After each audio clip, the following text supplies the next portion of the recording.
우리 옆 사람하고 인사하겠습니다. 한 사람을 세웁시다. 이렇게 인사하겠습니다. 한 사람을 세웁시다. 네, 한 사람을 세웁시다. 오늘은 두려움과 순종이라고 하는 제목으로 말씀을 나누려고 하는데요. 하나님의 말씀을 이해하고 또 아는 것, 이것도 되게 중요합니다. 근데 더 중요한 것은 사실 아는 것보다 실천하는 게 더 중요하겠죠. 즉 하나님의 말씀을 아는 것도 중요하겠지만 더 중요한 것은 하나님의 말씀을 따라 사는 것, 이것이 더 중요하다는 거죠. 근데 하나님의 말씀을 따라 사는 것, 이게 만만치 않죠. 그러니까 하나님의 말씀을 공부하면서 이해하고 깨닫는 것, 이것도 만만치 않은데 그 말씀을 이루려고 하려면 더 쉽지 않다는 거죠. 왜냐하면 우리가 하나님 말씀을 따라 사는 것 자체가 쉽지 않은 이유는요. 그 하나님 말씀을 순종하며 살려고 하기 위해서는 우리가 넘어야 될 벽이 있습니다. 그러니까 세상의 벽을 넘어야 되고요. 내 육체의 벽을 넘어야 됩니다. 그러니까 사실 말씀을 이루기 위해서 그냥 내가 이해하고 좋은 말씀이야 이렇게 가면은 되는데 이 가는 길에는 항상 장애물이 있다는 거예요. 세상의 벽이 있고요. 내 육체 안에 소욕이 있고요. 그러니까 이것을 넘어갈 때 내가 말씀을 이루며 살 수 있다는 거죠. 그러니까 말씀에는 항상 내가 극복해야 될 장애물이 있다는 것입니다. 오늘 읽은 말씀, 이것은 하나님이 이삭을 인도하는 과정을 보여주는 말씀입니다. 그러니까 이삭이 그랄 땅에 거하려고 할 때 거기 흉년이 듭니다.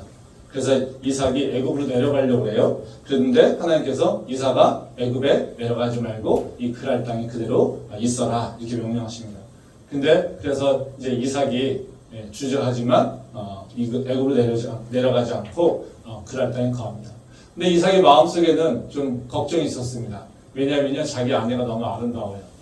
그래서 이 그랄 땅에, 즉 블레셋 땅이죠. 이 블레셋 사람들이 자기 아내를 탐하여서 자기를 죽일까봐 두려움이 있다는 거죠. 그래서 이제 이삭이 이제 꾀를 냅니다. 뭐라고 합니까? 리브가야, 당신은 내 누이라고 하자. 왜냐하면 안 그러면 저 블레셋의 저놈들이 나를 죽일지도 몰라. 그러니까 우리가 여기서 사는 동안에 당신은 나랑 누이, 그러니까 남매지간이라고 하자 이렇게 얘기한다는 거죠. 근데 이것을 그냥 계속 숨길 수 없었습니다.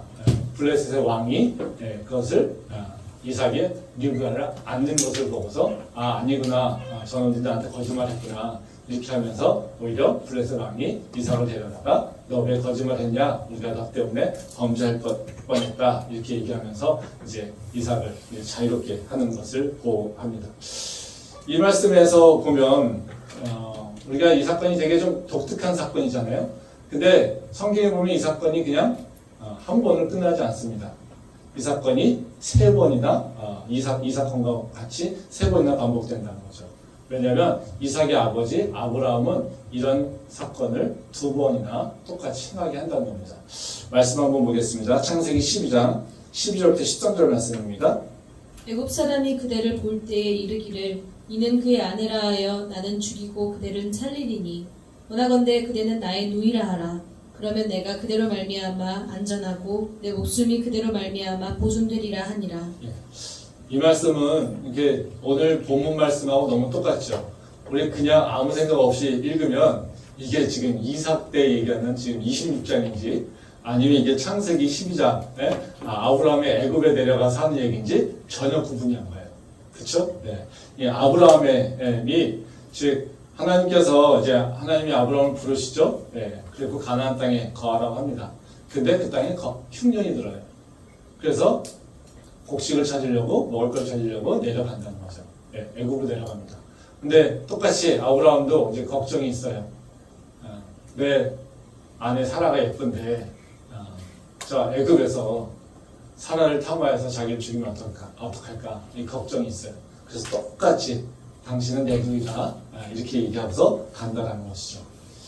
이 아브라함의 사건과 이삭의 사건을 보게 되면 공통점이 똑같습니다. 그러니까 그 사건이 전개되는 과정이 똑같습니다.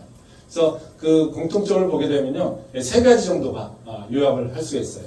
처음에는 첫 번째 공통점은 뭐냐면요 아브라함과 이삭은 모두 하나님의 말씀을 따라 살려고 하는데 세상에 그 어려움을 직면했다는 거예요. 세상의 두려움을 직면했다는 거죠. 두 번째 특성은 뭐냐면요 두 사람은 모두가 다 그 세상의 어려움을 피해 나가기 위해서 거짓말하며 그렇게 도덕적으로 윤리적으로 합당하게 행동하지 않았다는 거예요.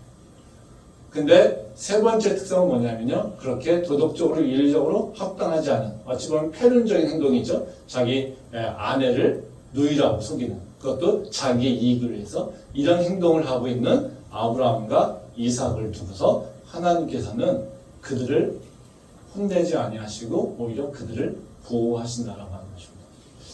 이게 세상적 이치에 보게 되면요. 정말 이해가 안 되는 얘기죠. 우리가 율법적으로 생각해 보면 어떻습니까? 하나님은 이삭과 또는 아브라함을 혼내셔야 돼요. 근데 오히려 하나님은 아브라함과 이삭을 혼내시는 것이 아니라 바로 오히려 그 상대방들, 애굽, 블레셋 이 사람들을 혼내시고 경책하신다는 것을 우리가 알 수 있습니다. 그러면 하나님 왜 그러셨을까? 라고 하는 것이 우리가 좀 알 필요가 있겠죠. 이 사건의 핵심은 사실 하나님의 말씀을 따라 살아갈 때 그 과정, 우리가 겪어야 되는 삶의 과정이 어떤 것인가를 얘기해 주고 있습니다.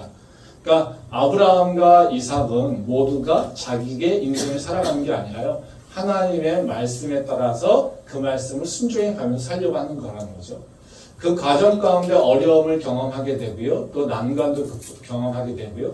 근데 그것을 극복해 가면서 하나님의 사랑으로 이렇게 성장해 가는 것을 보여주고 있습니다. 그래서 이것은 그냥 단순하게 윤리적 도덕적으로 아브라함이 잘했다 또는 이삭이 잘못했다 라고 하는 것을 얘기하고 있는 것이 아니라 또는 아브라함의 행동이나 이삭의 행동이 도덕적으로 합당해 라고 하는 것을 얘기하고 있는 것이 아니라 이것은 하나님의 말씀을 따라 살아가는 사람들의 그 삶의 여정이 어떤 것인지 이것에 대해서 보여주고 있다는 거죠.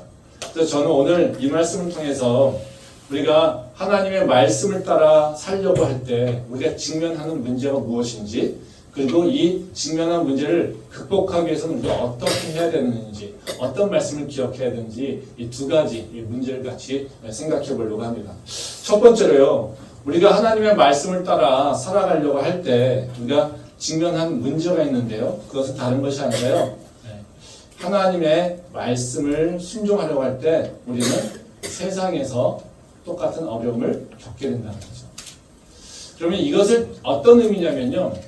우리가 하나님의 말씀을 따라 살아간다는 것이 뭘까라고 하는 것을 다시 한번 생각해 볼 필요가 있습니다. 우리는 하나님의 말씀을 따라 살아간다라고 할 때 우리는 그걸 어떻게 해요? 율법을 잘 지키면 되는 거예요. 그렇죠? 그러면 하나님의 율법을 잘 지켜서 그것을 문자적으로 해석해서 그를 순종하면 된다고 생각할 수 있다는 거죠. 근데 실제적으로 이제 우리가 하나님의 말씀을 따라 살아간다는 것 이것을 정의한다라면 어떤 거냐면요. 하나님은 우리한테 그것을 요구하시는 것 같아요. 우리가 직면하는 문제는요. 네 삶 속에서 네 삶에서 네가 가장 두려워하는 존재가 누구니? 라고 하는 것을 질문하는 것과 동일하다는 거죠. 즉 다시 말하면 우리가 살면서 하나님의 말씀을 딱 받았을 때 우리가 직면하는 문제는 뭐냐면요. 계속해서 나한테 스스로 물어보는 거예요. 너는 누구를 경외하고 있니? 너는 누구를 두려워하고 있니? 이것이 바로 우리가 직면하는 또는 우리가 받는 질문이라는 거죠. 이게 하나님의 말씀에 순종하려고 할 때 직면하는 삶의 문제라는 겁니다. 말씀 한번 보겠습니다. 창세기 26장 6절 7절 말씀입니다. 이삭이 그랄에 거주하였더니 그곳 사람들이 그의 아내에 대하여 물으매 그가 말하기를 그는 내 누이라 하였으니 리브가는 보기에 아름다움으로 그곳 백성이 리브가로 말미암아 자기를 죽일까 하여 그는 내 아내라 하기를 두려워함이었더라. 이것은 하나님이 이제 기근으로 인해서 애굽으로 내려가려고 하는 그 이삭에게 가지 말고 그랄에 거주하라 이런 얘기죠. 그랬더니 이삭이 이제 계획을 바꿔서 그랄에 거주합니다. 근데 이제 문제는 그랄에 거주하는 것이 편치 않다는 겁니다. 블레셋 사람들의 힘이 너무 세서 그 블레셋 사람들이 자기를 해할까봐, 즉 리브가 아내로 인해서 자기를 해할까봐 자기는 걱정하고 있다는 거죠. 그러면 이 상황은 어떤 거냐면요. 이삭의 상황은 어떤 상황이냐면 사실 두 개의 두려움에 끼인 상황입니다. 한쪽에서는 하나님 말씀을 받았어요. 그리고 또 한쪽에서는요. 세상의 문제에 직면해 있어요. 즉 하나님께서 야 애굽으로 가지 말고 그랄에 있어 라고 합니다. 그러면 이 하나님을 아는 사람들, 즉 하나님의 말씀을 지켜야 된다는 걸 아는 사람들은 어떤 생각이 듭니까? 아, 이 말씀을 반드시 지켜야지. 이 말씀을 지키지 않으면 내가 하나님한테 혼날 수 있지라고 하는 생각이 자연히 들겠죠. 즉 하나님에 대한 두려움이 있었을 거죠. 하나님. 근데 또 다른 한편에서 어떤 것이 있을까요? 예, 이 또 다른 한편에서는 세상을 보니까요. 세상이 너무 두려워요. 아, 하나님 말씀을 지키려고 하니까요. 저 블레셋 사람들이 보이는 거예요. 저 블레셋 사람들, 저 짐승 같은 놈들인데 저놈들이 내 아내를 탐해서 나를 죽이면 어떡하지? 라는 거죠. 즉 두 가지 종류의 두려움에 휩싸게 된다는 거죠. 하나님의 말씀을 지키지 않을 때 혼날 것에 대한 두려움, 또 하나는 세상 그 말씀을 지키려고 할 때 세상에 직면해서 세상이 나를 해할까봐 하는 두려움.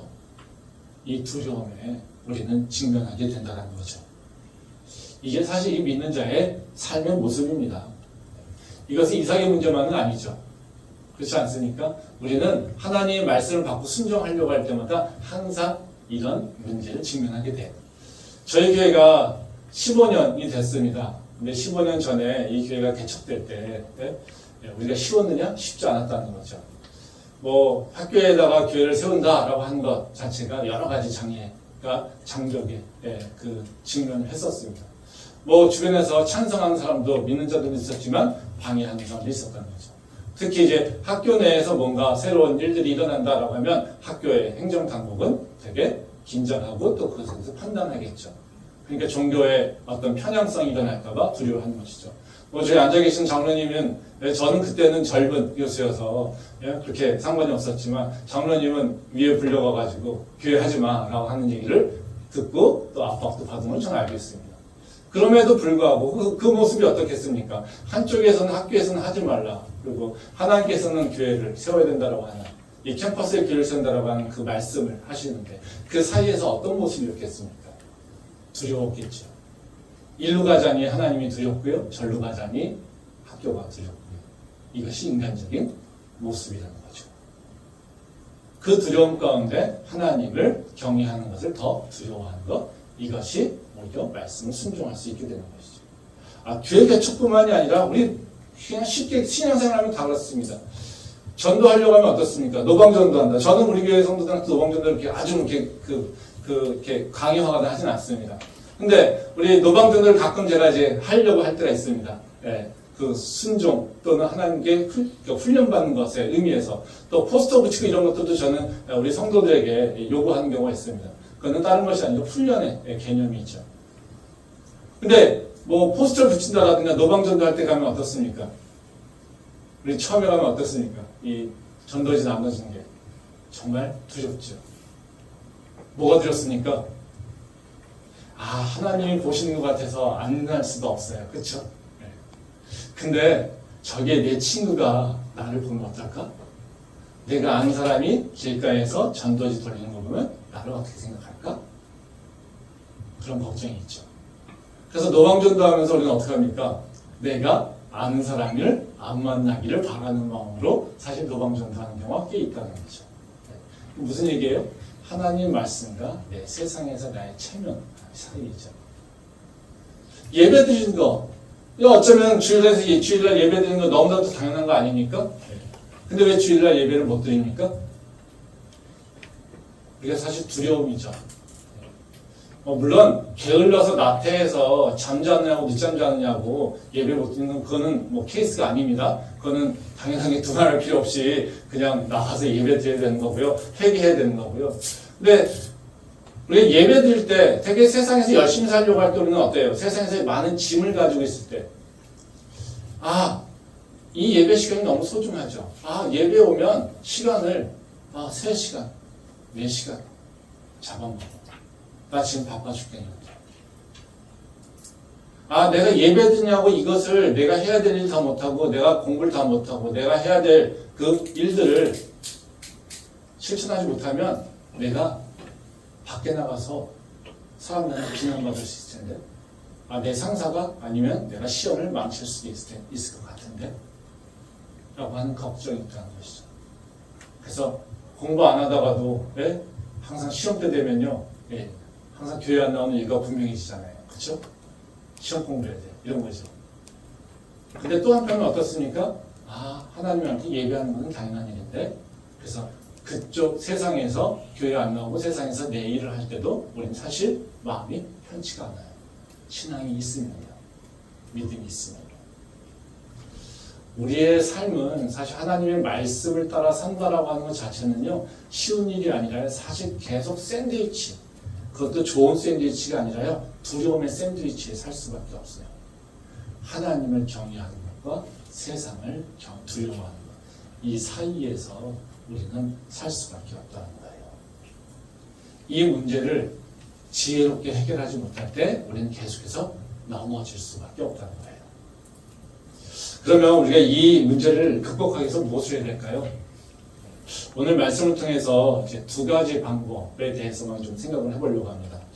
하나는 뭐냐면요, 우리가 이런 두려움이, 두 개의 사이에 그 두려움이 있을 때 우리가 기억해야 될 것이 있는데요, 다른 것이 아니라 내가 지금 누리고 있는 축복은 어디서부터 오는가를 다시 생각해보고 기억하는 겁니다. 즉, 내가 지금 누리고 있는 이 축복은 하나님으로부터 오지라고 하는 그것을 다시 한번 기억하는 겁니다. 그때 우리는 이 두려움, 그 샌드위치에서 벗어날 수 있습니다. 말씀 한번 보겠습니다. 창세기 26장 2절과 3절 말씀입니다. 여호와께서 이삭에게 나타나 이르시되 애굽으로 내려가지 말고 내가 내게 지시하는 땅에 거주하라. 이 땅에 거류하면 내가 너와 함께 있어 내게 복을 주고 내가 이 모든 땅을 너와 내 자손에게 주리라. 내가 네 아버지 아브라함에게 맹세한 것을 이루어. 또 말씀 한번 더 보겠습니다. 창세기 26장 12절부터 14절 말씀입니다. 이삭이 그 땅에서 농사하여 그 해에 100배나 얻었고 여호와께서 복을 주심으로 그 사람이 창대하고 왕성하여 마침내 거부가 되어 양과 소가 때를 이루고 종이 심이 많으므로 블레셋 사람이 그를 시기하여. 이 두 말씀은 이제 하나님이 하나님이 이삭에게 명령하는 것과 그리고 그 결론에 대해서 얘기를 해주고 있어요. 그 앞쪽에 이제 26장 2절과 3절 말씀은 이제 하나님께서 이삭에게 명령하는 모습이에요. 이 명령을 하나님께서 근데 참 이삭을 아시는 것 같아요. 네가 이제는 애굽으로 내려가지 말고 그랄 땅에 거주해 라고 하는데, 그러면서 하시는 얘기가 뭐냐면요, 2절 3절에서는 하는 얘기가 뭐냐면, 그랄 땅에 머무르면 이 땅을 주고 번성하고 복을 줄 거예요. 내가 너희 아버지 아브라함에게 한 약속, 이 모든 것을 이룰 거야 라는 것이죠. 다시 말하면 이거 뭐예요? 이제 꼭 단감 같은 거 주는 거 같죠. 야, 내가 너에게 말할 거야. 너가 내 말대로 그랄 땅에 거하게 되면 내가 너를 축복할 거야. 이 땅에서 너는 번성하게 될 거고, 이 땅에서 너는 많은 것을 누리게 될 거고, 이 땅에서 너는 내가 너희 아버지 아브라함에게 이뤘던 그 모든 것들, 그 약속한 모든 것들을 너를 통해서 이 땅에서 이룰 거야. 뭘 기억하게 하십니까? 이삭아, 네가 어느 자리가 너한테 축복의 자리인지 네가 기억해라 이겁니다. 네가 어디에 있는 것이 축복의 자리인지 네가 분별해라 이겁니다. 애굽에 가면 네가 살아야 돼. 나는 너를 안 볼 거야. 또는 내가 너를 돌보지 않을 거야. 어찌 보면 또 그랄 땅에 있으면 내가 너를 돌볼 거야. 내가 너를 축복할 거야. 네가 어느 곳에 있을 때 네가 원하는 그 축복이 너에게 이루어지는지를 네가 기억해라. 이것을 얘기하고 있다는 거죠. 그리고 하나님께서는요, 어떻게 해요? 그 뒤에 12절과 14절 말씀을 보면요, 어떻게 합니까? 하나님은 약속하신 대로 큰 축복을 내립니다. 그래서 이삭이 그랄 땅에 거주하니까요, 하나님 복을 주셔서 농사가 잘 되고요, 거부가 되게 하시고, 그리고 양과 소가 이 때를 이루어서 정말 많았다고 합니다. 그래서 어느 정도면요, 블레셋 사람들이요, 시기하여 가지고요, 이삭을 질투하고 이삭이 우물 파는 것보다 빼앗고 뭐 이런 일이 일어난다는 거예요. 한번 우리가 다시 한번 생각해 봅시다. 하나님이 누구십니까? 그리고 나는 하나님에게 하나님 누구라고 지금 고백하고 있습니다. 지금 내가 누리고 있는 이 축복은, 내가 누리고 있는 이 모든 것들은 다 어디서부터 옵니까? 이것이 우리의 삶의 근원적인 문제이고 이것이 우리의 신앙의 근원적인 문제 아닙니까? 나의 복은 어디서부터 옵니까? 하나님은 누구입니까? 하나님은 다른 분이 아니라요, 나의 축복의 근원 되시는 분이라고 성경은 지금 얘기합니다. 말씀 보겠습니다. 야고보서 1장 15절부터 17절 말씀입니다. 욕심이 잉태한즉 죄를 낳고 죄가 장성한즉 사망을 낳느니라. 내 사랑하는 형제들아 속지 말라.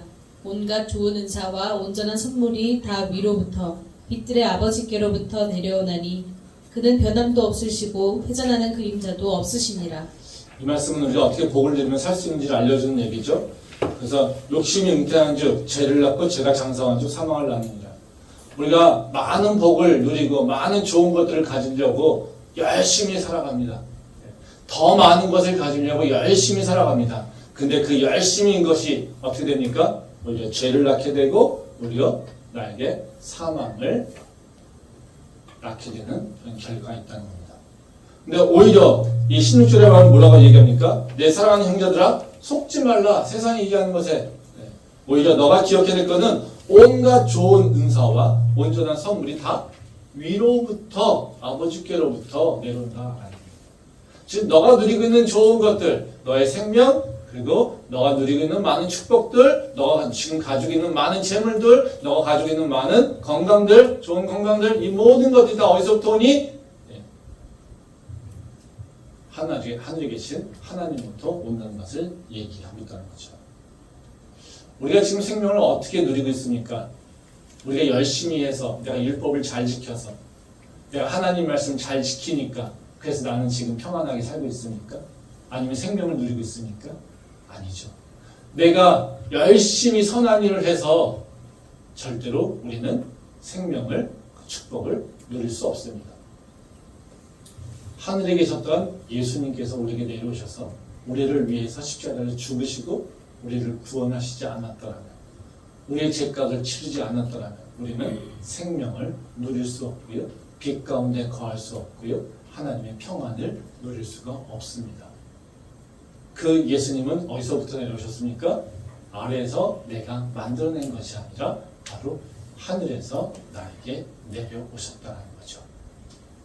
내가 노력해서 내가 모든 것을 얻을 수 없다는 것을 우리는 조금만 생각하면 알 수 있습니다. 그러기에 내 노력으로 내가 지금 누리고 있는 것이 아니라 하나님께서 나를 사랑하셔서 나에게 인도하셔서 주고 있는 것을 나는 누리고 있을 뿐이라는 것이죠. 그러기에 우리가 믿는 자들은 항상 뭐라고 합니까? 하나님께서 허락지 아니하시면 지금도 나는 아무것도 가질 수가 없어요. 하나님께서 나한테 은혜를 주시지 않으면 내가 단 한순간도 살아갈 수가 없습니다. 이것을 사도 바울이 뭐라고 합니까? 내가 지금 나 된 것이 다 하나님의 은혜라고, 즉 하늘에서부터 내려왔다라고 고백하고 있다는 것이죠. 그러기에 우리가 기억해야 되는 건 뭡니까? 나의 축복의 근원은 바로 하나님이라는 것. 나의 평안의 그 원천은 하나님이라고 하는 것. 이것을 다시 기억하기에 내가 진짜 원하는 것, 그 복을 누리길 원한다면 바로 그 샌드위치 두려움에서 하나님을 선택하고 하나님을 두려워하는 것이 진짜로 나에게 복의 그 자리를 나를 복의 자리로 인도한다는 것을 우리가 기억할 필요가 있다는 것입니다. 이것이 바로 우리 지혜죠. 그런 지혜가 우리 안에 있기를 소망합니다.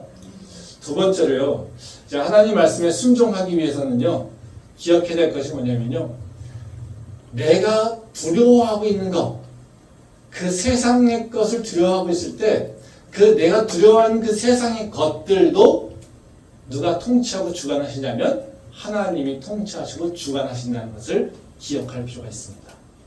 말씀 보겠습니다. 창세기 26장 7절 말씀입니다. 그곳 사람들이 그의 아내에 대하여 물음에 그가 말하기를 그는 내 누이라 하였으니 리브가는 보기에 아리따움으로 그곳 백성이 리브가로 말미암아 자기를 죽일까 하여 그는 내 아내라 하기를 두려워함이었더라. 예, 이 말씀은 이제 이삭이 세상에 대한 두려움을 다루는 모습이잖아요. 근데 하나님 말씀에 따라 이제 그 아래 살 때 이삭이 두려워하는 거죠. 근데 이 이삭이 세상의 두려움을 극복하기 위해서, 그걸 피하기 위해서 한 것은 뭐냐면요, 거짓말하는 겁니다. 이 거짓말이라고 하는 것은 절대로 좋은 것은 아니죠. 근데 지금 이삭이 하고 있는 거짓말은요, 그 거짓말 중에도요, 아주 정말 나쁜 거짓말이죠. 자기 아내를 누이라고. 야, 내가 죽을까봐 너가 내 아내인 것을 숨겨. 만약에 내 남자친구가 이런 모습이라면 우리는 만날 이유가 없죠. 제가 제 아내를 숨기고 이렇게 산다라면 제 아내는 저를 절대로 신뢰하지 못할 거예요. 그럼 어떻게 해요? 이건 천벌을 받아 마땅한 사람이죠. 근데 하나님은요, 이런 이삭을 꾸짖지 않으신다는 거예요. 이게 참 놀랍죠. 그래서 우리한테는 도전이 됩니다. 야, 하나님이 왜 그러셨을까? 네? 그쵸? 하나님은 별로 거짓말하는 걸 그렇게 중요하게 여기지 않으시나? 다 거짓말해도 되나? 그쵸? 우리 거짓말해도 됩니까? 무슬림은 살기 위해서 거짓말 해도 된다고 얘기하더라고요. 우리도 그럴까요? 아니죠. 근데 이 사건을 보면요, 우리가 이제 궁금한 게 그런 생각을 합니다. 이 사건은 그냥 이삭이 나쁜 놈이야라고 하는 것도 있을 수 있겠지만요, 사실 이삭의 입장에서 한번 생각해 볼 필요가 있어요. 이삭이 왜 그렇게 할 수밖에 없었을까? 왜 거짓말을 했었을까? 그 문제를 해결하는데 이삭이 선택한 방법에 대해서 우리가 생각을 해볼 필요가 있고요. 또 하나는 하나님 입장에서 하나님은 왜 혼내지 않았을까? 라고 하는 두 가지 문제를 우리는 생각해 볼 필요가 있어요. 그래서 이삭이 왜 그랬을까? 그리고 하나님은 왜 혼내지 않았을까? 이걸 우리가 생각해야지 요 문면을 좀 이해할 수 있다는 거죠. 그럼 먼저 이제 이삭이 왜 그랬을까? 왜 많은 방법이 있었을 텐데 굳이 이런 방법을 선택했을까? 이걸 좀 생각해 볼 필요가 있죠. 왜 그랬을까요? 다른 것이 아닙니다. 이삭이 배운 게 이 모습이죠. 누구한테요? 아버지한테. 아버지가 어떻게 해요? 똑같이 두 번이나 하잖아요. 근데 이 두 번만이 문제가 아니겠지만 이 아브라함이 살아가는 방법은 뭡니까? 위험이 있을 때 나는 거짓말해. 이거였어. 근데 그것을 어깨너머로 계속 봐왔겠죠. 그러니까 이삭이 뭘 받겠습니까? 네, 어깨너머로 배운 거 그대로 행동하는 것이죠. 하나님을 의지하고 산다라고 하는데 하나님 말씀을 따라 살아간다고 하는데 아브라함은 하나님 말씀을 따라 순종을 했습니다. 근데 또 한편에는요, 그 세상에 대한 어려움을 직면할 때마다 어떻게 해요? 세상적인 방법으로, 육체적 방법으로, 그리고 윤리적, 도덕적으로 맞지 않는 방법으로 그냥 자기가 살기 위해서만 살았다는 거죠. 우리가 부모가 기복적인 신앙생활을 하고 있으면 그 자녀들은 어떨까요? 기복적인 신앙으로 빠져듭니다. 그저 뭐요? 나만 잘 되면 되라는 거죠. 하나님의 의로움과 정의는 우리는 관심 없어요. 기복의 신앙에서는요. 그래서 뭐든지 해도 되죠. 그러니까 그런 신앙은 어떤 신앙의 모습을 갖고 있습니까? 무조건 복을 받기 위해서는 하나님께만 충성하면 돼. 뭐가 안 보입니까? 세상의 윤리와 도덕이 보이지 않아요. 그것이 심하게 되면 뭡니까? 이단에 빠지는 이유예요. 하나님만 보면 돼. 주변은 안 봐도 돼. 라고 하는 거예요. 그런 행태가 우리한테 있는 것이죠. 사실 이건 굉장히 중요한 건데 우리한테요. 우리가 가지고 있는 공동체, 우리가 속해 있는 공동체가 얼마나 소중한지를 이 모습은 보여주고 있습니다. 내가 자라는 가정의 환경, 내가 속한 공동체의 배경, 이것들이 얼마나 소중한지를 보여주고 있고요. 또 그리고 우리가 그 공동체를 어떻게 형성해 가고 있는지 이것이 정말로 얼마나 중요한지를 보여주고 있다는 거죠. 저도 많은 신앙, 제가 목회를 하면서 많은 영향을 받았던 것을 제가 이렇게 돌아와 보면요. 제가 오랫동안 가르친 저희 목사님이에요. 저희 목사님이 해왔던 그 모습들, 저도 모르는 사이에 제가 예전에 한 10년 전 정도에, 그 목회하고 나서 제가 다니던 교회에 청년부 제가 수련회 집회에 간 적이 있었습니다. 근데 제가 그때 그 모습을, 그전에는 잘 몰랐는데요. 그때 수련회에서 집회하는 모습, 을 보면서 저희 그 목사 사모님이 비슷하다고 얘기하더라고요. 근데 저도 저 모습을 그때 보니까 제가 섬기던 교회 목사님의 모습하고 많이 비슷하더라고요. 이것뿐입니까? 그렇지 않죠. 저희는 모르게 부모님의 모습을 배우죠. 또 내가 속한 회사의 보스가, 사수가 어떻게 하는지에 따라서 나는 그걸 배우고 하죠. 그렇죠. 우리는 하나님 말씀을 따라 사는데요. 우리는 어떻게 하냐면요. 내가 속한 공동체에서 어떤 행동해 왔지라고 하는 걸 통해서 우리는 자연스럽게 배운다는 거예요. 사실 제가 우리 교회에서 오늘 저희 이제 미얀마 아카데미 2기가 개강식을 합니다.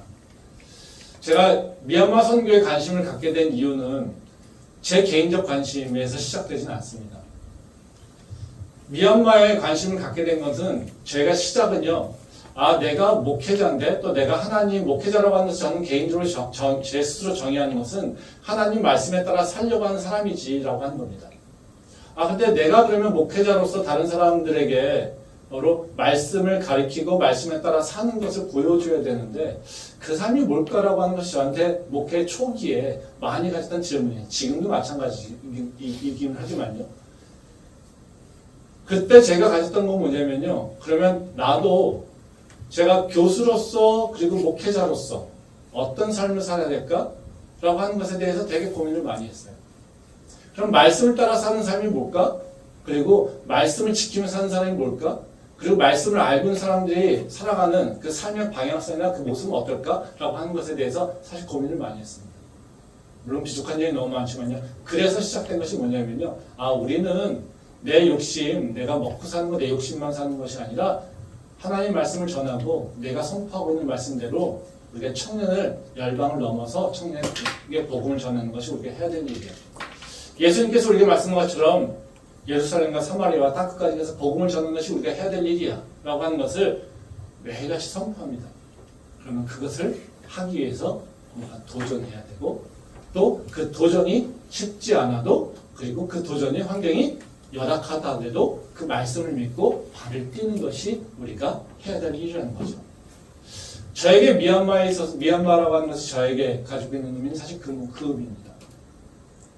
미얀마가 중요한 것이 아니라 내가 이 공동체에서 나를 바라보는 청년들이 어떻게 살아야 될까? 그것을 어떻게 보여주지? 라는 거였어요. 저는 미얀마를 알지도 못했습니다. 미얀마에 관심도 없었습니다. 근데 어느 순간 미얀마가 저에게 들어왔습니다.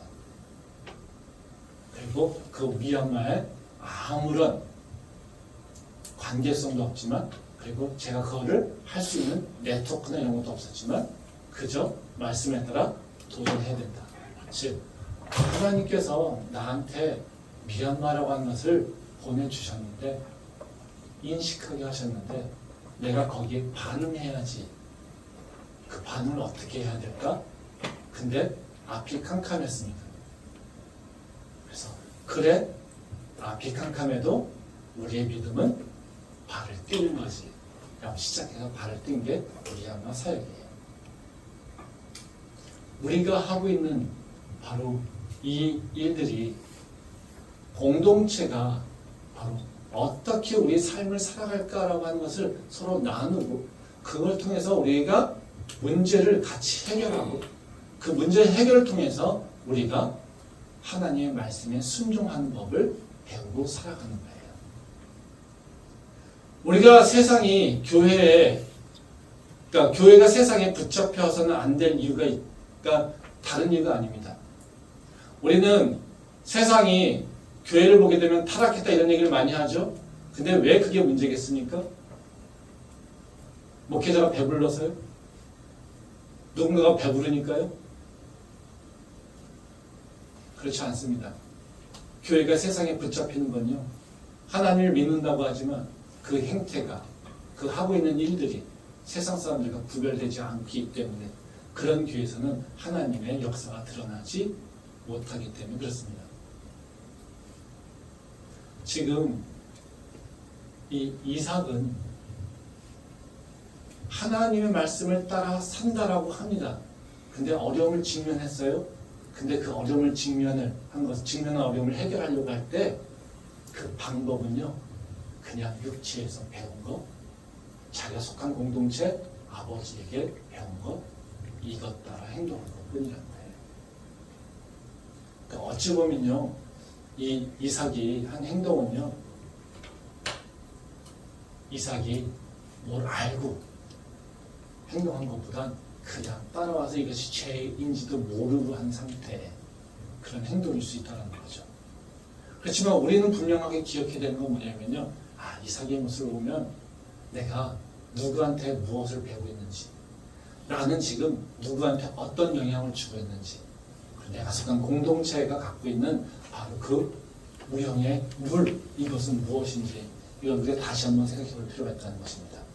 그래서 우리 교회가 갖고 있는, 우리가 해야 될 일은요, 우리 교회가 바로 세상에 붙잡히지 않은 교회로서 하나님의 말씀을 따라 순종하려고 할 때 그 세상의 벽을 직면할 때 우리는 어떤 방식으로 해결해야 될 것인가를 우리가 찾아가는 것, 이것도 우리 교회가 감당해야 될, 또 해결해야 될 일이라고 하는 것을 우리가 기억할 필요가 있다는 것입니다. 그 문제를 해결하는 우리 공동체가 될 수 있기를 소망합니다. 근데 이제 이거를 하나님 관점에서 보면요, 하나님이 왜 이삭을 꾸짖지 않으셨을까라고 하는 거죠.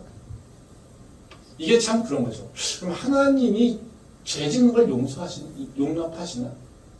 그냥 순종만 하면 하나님께서 그냥 다 괜찮을까? 우린 세상에 가서 세상에 합당한 상식과 그 세상에 있는 윤리와 도덕을 지키지 않아도 될까? 하나님 말씀만 지키면? 어떨까요? 이걸 잘못 생각하면요, 그렇게 생각할 수 있죠. 이삭이 하나님 말씀을 따라 행동해. 그러니까 하나님은 그래, 거짓말 정도는 괜찮아. 근데 하나님이 그런 분입니까? 아니요. 하나님은 거룩하신 분이에요. 하나님은요, 하나도 죄를 용납하지 아니하시는 분이에요. 이것이 왜 그러냐는 거죠.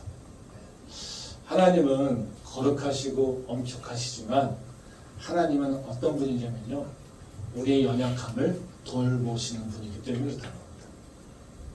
하나님의 중요한 성품 중에 자비와 은혜가 있습니다. 다시 말하면 우리의 연약함을 아시고 우리를 보호하시고 인도하시는 분이기 때문에 그렇다는 거죠. 지금 아까 말씀대로 이삭이라고 하는 그 존재가 이 거짓말을 한 거는 욕심입니까? 자기 욕구를 채우기 위해서요? 그렇지 않죠. 하나님의 말씀을 따라 살려고 하는데요, 자기가 감당 못하는 블레셋을 맡고 있는 거예요. 이 이삭이 대항해야 될 이 세상이라고 하는 존재는요, 너무나도 강력한 존재라는 거예요. 그러면 그 강력한 세상 앞에서 하나님의 말씀을 들고서 살아야 되는데 아무런 대안이 없습니다. 아무런 방법이 없습니다. 그런 자에게 하나님이요, 너 이것도 못해? 그리고 혼내신다면요, 하나님은 어떤 분입니까? 전혀 사랑이 없으신 분이죠. 우리가 감당 못하실 분이죠. 하나님은요, 우리 연약함을 아시기에 우리를 지키고 인도하신다는 거예요. 그래서 하나님은요, 우리 연약함을 아세요. 예수님을 우리에게 보내신 이유가 뭡니까? 우리가 우리 죄를 감당할 수 없기 때문이에요. 죄의 삭은 뭡니까? 사망이에요. 우리가 사망을 견뎌낼 수 있습니까? 예수님 없으면 우리는 사망을 견뎌낼 수 없어요. 사망 끝이에요, 그냥. 그렇죠? 그러게 예수님께서 우리가 죄의 삭을 우리가 감당할 수 없으니까 하나님께서 우리에게 예수님을 보내셔서 우리가 감당하지 못하는 그 죄의 대가를 예수님이 지불하신 거예요. 그리고 그 대가를 다 이기시고 부활하신 것이죠. 그게 바로 예수님께서 행하신 일이에요. 그러니까 하나님은요, 언제나 우리의 연약함을 아시고 우리 연약함을 돌보시는 분이라고 하는 것을 우리가 알고 있다는 거죠. 또 다른 이유는 뭐냐면요, 하나님께서 이삭을 벌하지 않은 이유는 뭐냐면요, 하나님이 이삭을 지금은요, 어떤 관계냐면요, 이삭을 교육시키는 과정이라는 거죠. 성장케 하시는 과정이라는 거죠. 말씀 한번 보겠습니다. 창세기 26장 8절부터 10절 말씀입니다. 이삭이 거기 오래 거주하였더니 이삭이 그 안에 리브가를 껴안은 것을 블레셋 왕 아비멜렉이 창으로 내다본지라. 이에 아비멜렉이 이삭을 불러 이르되 그가 분명히 내 아내거늘 어찌 내 누이라 하였느냐. 이삭이 그에게 대답하되 내 생각에 그로 말미암아 내가 죽게 될까 두려워하였음이로라. 아비멜렉이 이르되 네가 어찌 우리에게 이렇게 행하였느냐. 백성 중 하나가 네 아내와 동침할 뻔하였도다. 네가 죄를 우리에게 입혔으리라. 이 말씀은 이제 이삭이 두려워하고 있는 그 문제, 즉 자신이 아내를 지키는 문제, 이것이 해결되는 과정을 잘 보여주고 있어요. 이제 블레셋 왕이 리브가가 이삭의 아내인 것을 알게 되는 거죠. 아마 블레셋 왕이 리브가를 좋아하지 않았을까? 관심 갖지 않았을까? 그래서 계속 쳐다본 거 아닐까요? 뭐 이런 생각이 들기도 하는데, 어쨌든요. 근데 이 해결하는 과정을 보게 되면요, 재밌는 건 뭐냐면요, 이삭은 한 일이 없다는 거예요. 이삭이 노력한 게 없어요. 블레셋한테 어떤 뭔가 이렇게 뭐라고 해요? 가서 대항한 것도 아니고요. 승우인 것도 아니고요. 어찌 보면요. 자기가 해야 될 일은 다 한 거예요. 하고 싶은 일은요. 부부로서 사는 건 다 사는 거예요. 네. 이삭이 한 일이 없어요. 근데 하나님께서 어떻게 해요? 블레셋의 왕의 눈을 틔워서 보게 하셨어요. 그리고 누가 두려워합니까? 두려워할 건 이삭인데요. 지금 누가 두려워합니까? 블레셋 왕이 두려워해요. 그리고 블레셋 왕이 두려워서 죄를 질까봐 걱정하여서 이삭을 불러다가 너 왜 그렇게 했느냐? 내가 범죄할 뻔했잖아. 한 명이 했다고 하는데 그 본인이겠죠. 내가 범죄할 뻔했잖아. 이것을 얘기한다는 거예요. 다시 말하면 이삭의 문제가 해결되는 과정 가운데 이삭은 한 일이 없어요. 그럼 이삭이 경험한 건 뭡니까? 하나님께서 하시는구나. 그래도 어떻게 해요? 블레셋의 왕을 누가 다스리고 있구나? 하나님이 다스리고 있구나라는 것을 알게 되는 거예요. 다시 말하면요. 우리가 하나님을 믿고 간다고 하지만요. 우리가 하나님을 다 알고 있습니까? 다 모르죠. 하나님이 어떤 분인지. 우리가 하나님이 전능하다고 생각하고 있어요. 근데 하나님이 전능함이 어느 정도 그 전능한지, 얼마나 어떤 능력을 갖고 있는지 우리가 알고 있습니까? 우리 모르죠. 이삭도 그러지 않았을까요? 왜 범죄했을까요? 왜 거짓말했을까요? 하나님은 이삭이 알고 있는 하나님은 어떻습니까? 나한테 지금 애굽으로 내려가지 말고 여기 그 아래 머물러 있어. 그럼 내가 너를 지켜줄 거야. 이것만 알고 있는 거예요. 근데 어떻게 지켜줄지 몰라요. 그러니까 어떻게 일어날지 모르니까 어때요? 우리는요? 불안해요. 내가 뭔가 해야 될 것 같은데, 내가 뭔가 노력을 해야 될 것 같은데, 내가 뭔가 어떤 수단을 써야 될 것 같은데, 그 수단 쓴 게 뭐예요? 거짓말하는 거예요. 하나님의 전능하심에 대해서, 하나님의 보호하심에 대해서 이삭은 모르고 있어요. 근데 지금 하나님께서 말씀하시는 건 뭡니까? 이삭아, 나는 어떤 존재냐면 네가 블레셋 왕이 두렵지? 근데 그 블레셋 왕은 나한테 꼼짝 못하는 거예요. 우리가 아이를 두고서요, 이제 개를 만나면요, 그래? 애가 개가 무서워가지고 막 어때요? 막 도망가잖아요. 그러면 우리가 어떻게 합니까? 개를 찹니까? 아니요.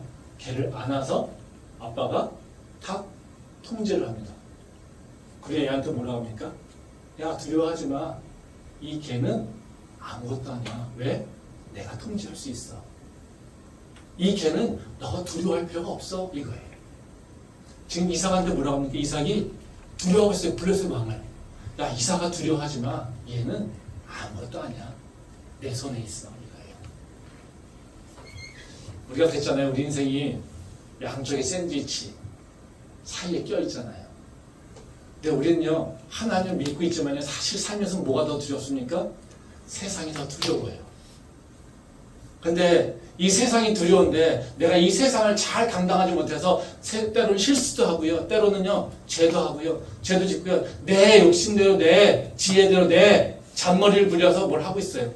그때마다 하나님께서 나를 치시면요, 우리는요, 살 수가 없어요. 하나님도 아시죠. 그래서 하나님은 어떻게 하십니까? 걱정하지 마. 네가 두려워하는 거 내가 붙잡고 있어. 그리 너는 건너가면 돼. 네가 걱정하고 근심하는 거 그 문제 내가 다루고 있어. 그러니까 너는 내 말씀을 행하면 돼. 이게 지금 하나님께서 이삭을 통해서 우리에게 하시는 말씀이라는 거죠. 세상이 두렵습니까? 근심 걱정이 막 일고 올라오고 있습니까? 근데요, 내가 지금 근심하고 걱정하는 거, 이것도 하나님께서 다루시고 있다는 것을 한번 기억하시기 바랍니다. 그러면 우리가 말씀에 집중할 수 있습니다. 그 은혜가, 그 지혜가 우리 안에 있기를 소망합니다. 기도하겠습니다.